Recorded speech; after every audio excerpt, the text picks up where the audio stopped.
Hi, Pete. How are you? I'm doing great. How are you? Good. It's great to talk to you.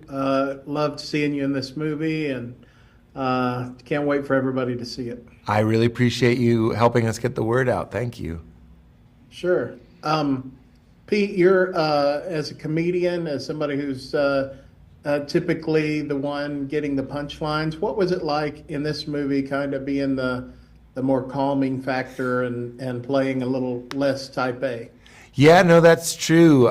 The chaos is sort of happening around me, and I get to fill that slot of being the dad who every once in a while makes a joke or supports Judy as she's trying to keep this chaos under control. And honestly, that was fun. It reminded me of what it feels like to be a dad in real life. And honestly, 95% of my true life is being a dad, 5% is being that guy on stage. So this was more comfortable for me in a way. Yeah, I know your background. I read that you were at one point wanting to be a youth pastor, so you have this background with the church. And I was curious if you ever actually had to put together a Christmas program when you were involved. You know, I remember very vividly being jealous as a performer who hadn't really started performing, but in church watching.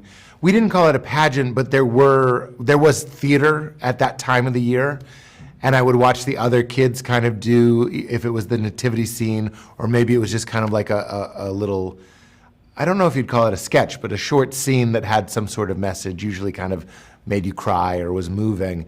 And I remember being like, I wanna be up there, you know? But that wouldn't come until later.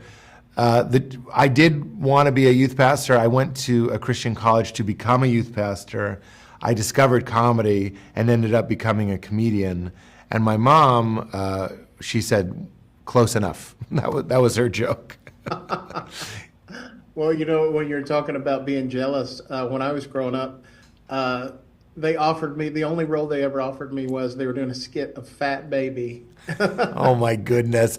And Yeah, I that was, declined. dude, I was the soft big kid in the group as well, and that was just our curse. You know what I mean? Every play, they're like, you can be the guy that drops his sandwich. I'm like, can I please just be in the play? I mean, I I feel want like to be the that was the hero. 80s and 90s, right? Yeah. That's what it was. So tell me, what was it like on set? Did you have, since most of your filming was a church thing, did it bring you back to those days, or did it give you Yeah. lot of It did, and you know the way that Dallas cast it felt very authentic to me. The pastor, the people doing the sermon, even the way you sit in church and how you relate to people. There's a certain flavor to that, and that was easy for me to sort of tap back into. And of course, it's very pleasant. It also leads to some really good laughs because, as you know, if you're in a situation where you're not supposed to laugh, it's the most fun place to laugh. Whether it's a church or a museum, any place that's supposed to be quiet, a library. But the greatest laughs of my life have been in church.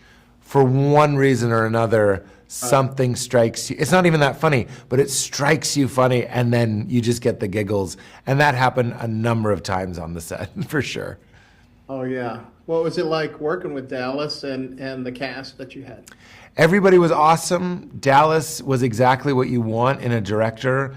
He kind of has like a Viking like leader presence, and that's what you want. Somebody who's confident, decisive. He led it calmly and gently though. He wasn't being overbearing. He let us play. He had to correct me and Judy more than the kids by a long shot, but he was very he was very patient with us, which I appreciated because when you're trying to add the comic relief, you know, a spirit of play really helps to that. Yeah. Well, it's like I said, it's great to see you. Thanks for taking time to do the interview, and I look forward to watching it again. Thank you, my friend. Thanks for helping us get the word out, and it was a pleasure to talk to you as well. Thanks. Have a Bye-bye. good day. You too.